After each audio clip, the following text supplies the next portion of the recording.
Hi everyone! So today I'm going to be doing two product reviews on two new products from Smashbox. The first product I'll be reviewing for you is the Halo Longwear Blush in the shade Peachy Dream. The second product I'll be reviewing for you today is the Megatint Longwear Lip Color in the shade Whirl. So first of all, the Smashbox Blush comes in a little container like this, and you pop it open and there's a mirror inside, and you see little holes here, and what you do is you turn this wheel and product comes out into, can you see, into the area. So when I first got this blush, the packaging was a little difficult for me to figure out because there's no control on how much you turn this thing. You just keep turning and turning, and as you turn, more product is going to come out into the hole. So I turned it a turn that I didn't think was really all that big, and tons of product came out into the hole. So if that happens to you, you're kind of left like, how do I use this product? I'm not really sure, because you have no way of getting it onto your brush and really evenly distribute it onto the bristles of your brush without wasting product or getting too much on. In contrast, the only other loose powder blush that I've ever used is from Bare Minerals. What they do is they have a little container where you gently tap the amount that you want to use into the lid, and then you can freely take your brush and then you can swirl it in there really good to get all the product evenly distributed, and then you can tap it off and then easily apply it in that manner. However, the Smashbox one, the lid is attached and it's kind of awkward. I mean, if you turn to swirl in the lid, then you're going to get product probably coming out over there. So you just have this little space to kind of swirl in, and if you fill it up with too much product, then you're either going to waste your product and get too much onto your brush, or you're going to be having to tap it out, or I don't even know. Like, it was difficult for me to use. I just kind of had to waste the product. I just kind of dumped it all out and started again. So after I did that, I figured out that you just have to turn it a tiny bit, and the product actually starts to accumulate in the little holes, and that's what you want. You want to stop actually before it comes out into the little dip down part, because when the product's in the holes, your brush bristles can actually get down into the holes and pick up the product just fine. So if you swirl it around in there real good, your brush will pick up product from inside the holes, and then that way you can tap it out once it's evenly distributed on the bristles and apply it that way.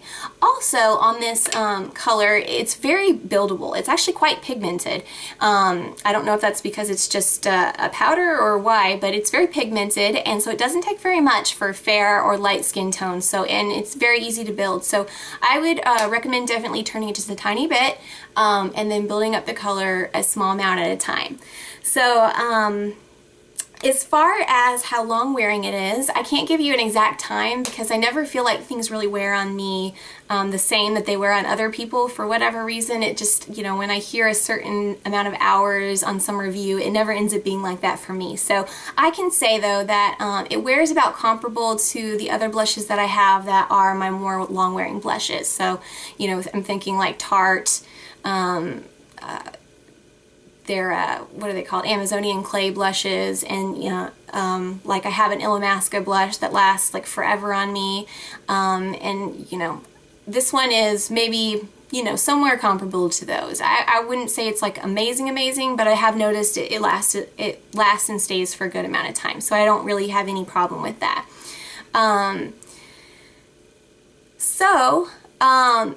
So my overall thoughts on this product are just that it's not something that I'm like super excited over, like, oh, this is awesome, go run out and get it. I can see it as a product that a lot of people are either going to love or hate, just because of the packaging being a little bit difficult or finicky to work with. And for me, it's not that big of a thing. I mean, I feel like it's almost like a gimmick, like an advertising gimmick, like, ooh, you get fresh ground blush. And to me, it's like, okay, am I gonna eat it? I mean, I don't know what that does for you. I'm not so sure. I'm not sure that, you know, it's gonna have more nutritional value if it's freshly ground, or what, you know, the big thing is, the draw for that. But I don't know of any skin benefits that you get from freshly ground blush, so I really couldn't care about that. So for me, it's just kind of powder blush in another form. I mean, if you like using powder blush, here's one with a packaging that's not so difficult to use once you figure out how to use it, but maybe a little difficult at first.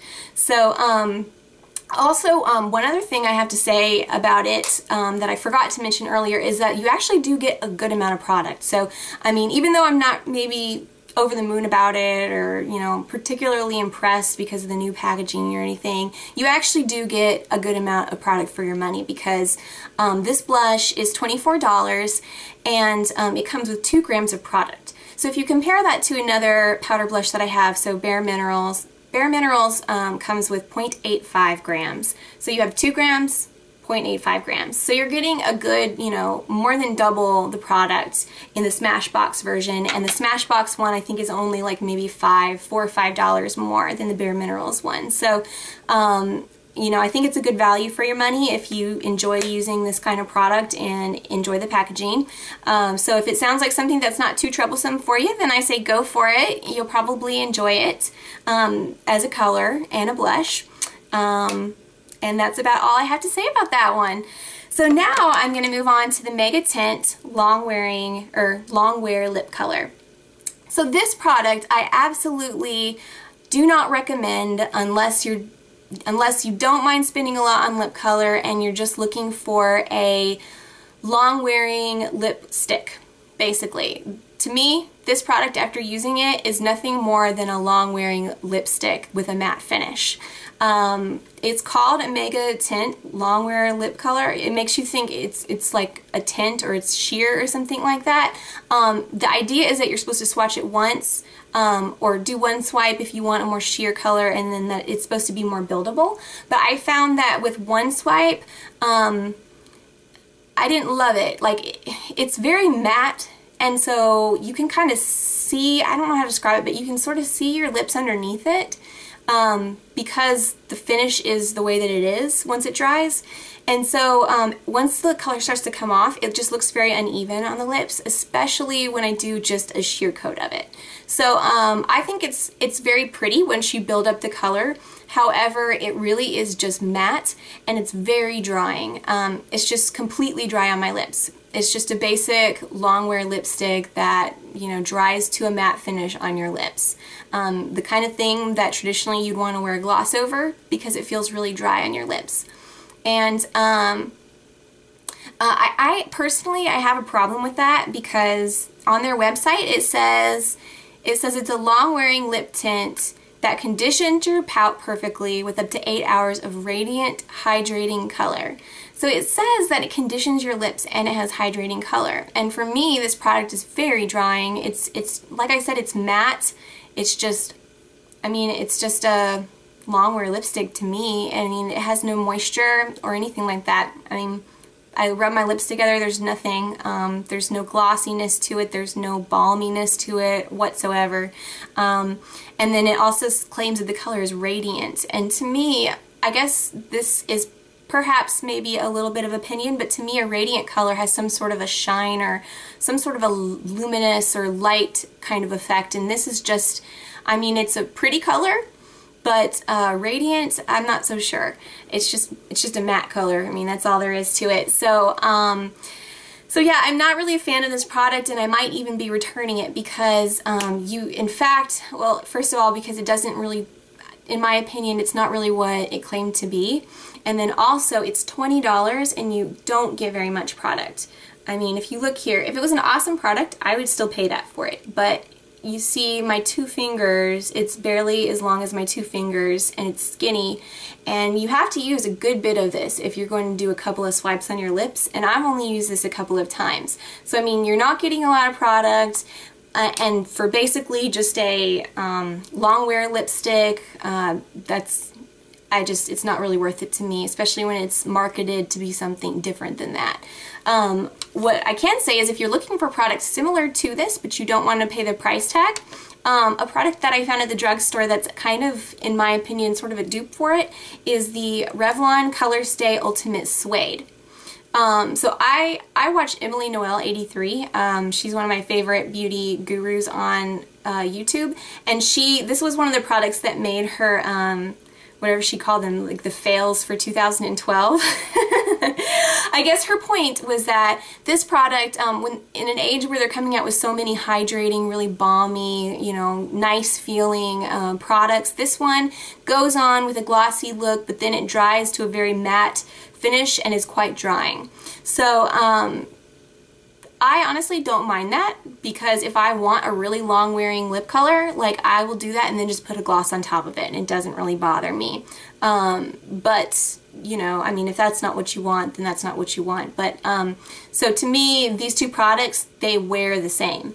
They go on different, they look different right at first, but once they dry on your lips, they have about the same kind of finish, and they last about the same amount of time. So if you're looking for something like that, then, you know, I would try the Revlon, since it's cheaper and you actually get more product, because you don't have to use as much product when it goes on, and it's thicker, and so you either get more or about the same amount, I would say, for a lot cheaper. And then Revlon you can always find on sale at drugstores, or even at Ulta you can use your $3.50 coupon that you can't use on Smashbox usually. So anyway, so I hope this review was helpful. I just wanted to share my thoughts with you on these new products from Smashbox, and I feel kind of bad, you know, giving the fail title to this one, but I really love Smashbox. I'm not trying to smash on Smashbox, or I'm not trying to slam Smashbox, but because I really love their company. I think they have a lot of really great products, and their Studio Skin Foundation is like my favorite foundation. I really, really love it,